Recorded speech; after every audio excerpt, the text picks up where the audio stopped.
Okay, sweet.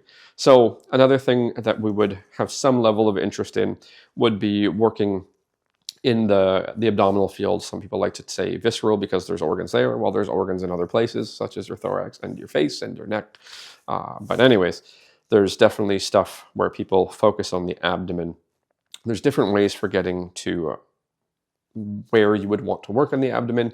One of the things that we want to acknowledge is if I'm on one side, because I'm going to be somewhat, and even if I come over the table, my angle of pressure is going to be different, that as I compress through the abdomen, I'm going to have a preferential finding. So an easy thing to do is quadrant testing. Now, if you wanted to figure out what this does to a person in general, you would assess everything. You'd assess the neck, the shoulder girdle, the vertebral column, the hip, the knee, the ankle as diffuse options, and then you would apply to whatever you find in the abdomen, and then you would reassess to see if there's a mechanical change.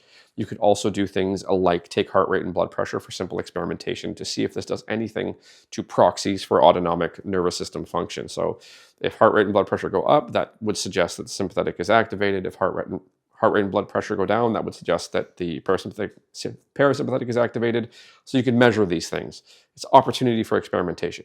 But just on the simple physical level, you do a quadrant test, right? So you make sure that you're not too low or too high. You use your eyes. You aim for iliac crest. Do something like this. If you hit a bone, you're cool, right? So right about there, gurgle, gurgle. Right about there, no problem. Little firm. If I was to choose of the 4 quadrants, it's about there, right? Okay. So I will come over here. Yeah, if you go there. Now, if you're trying to figure out whether or not this has diffuse effects, you want to use as little leverage as possible. So essentially, I'm going to go to the area with the gurgle, gurgle, right?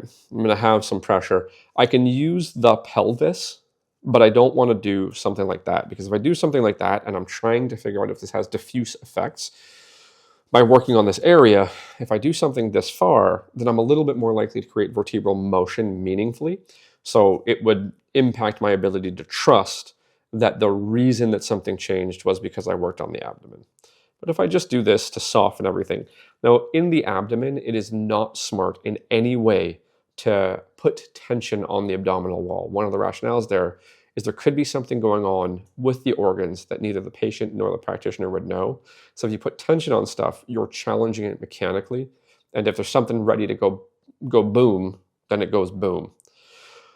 So really simple approaches like this. Now, if you wanted to use extra leverage, one of the things that we found with students experimenting is that using the leg on the opposite side of the abdomen does almost nothing. It doesn't connect particularly well.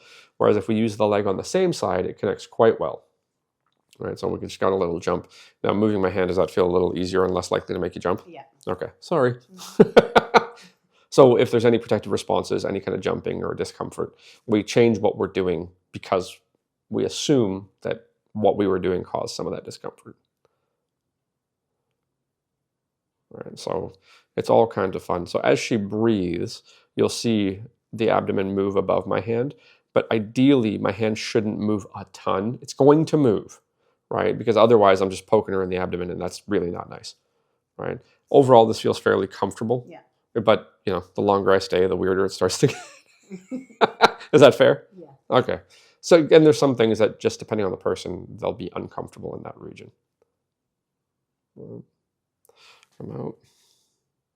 Cool. Now I got to go back to the side that I was on. So I could test on this side, but it would be dishonest because I started testing on that side. All right. So come over here. I didn't check anything else, so reassessing any of it wouldn't be appropriate. But for the purposes of if you're trying to know what this does, you should check everything else. All right, so we go there. Less firm here. There's something here now. Or this is more noticeable to you, Yes. right? So more midline. That feels nicer, right? That feels nicer. That feels about the same. Yeah, about the same. So now there's some leftover stuff. So if we're doing an iterative approach, the next step would be for me to work midline to here. I would want to work about here, based on what I'm finding for this particular test. But just so that you can see how simple working in the abdominal region can be and how quick and easy it can be, that's an example.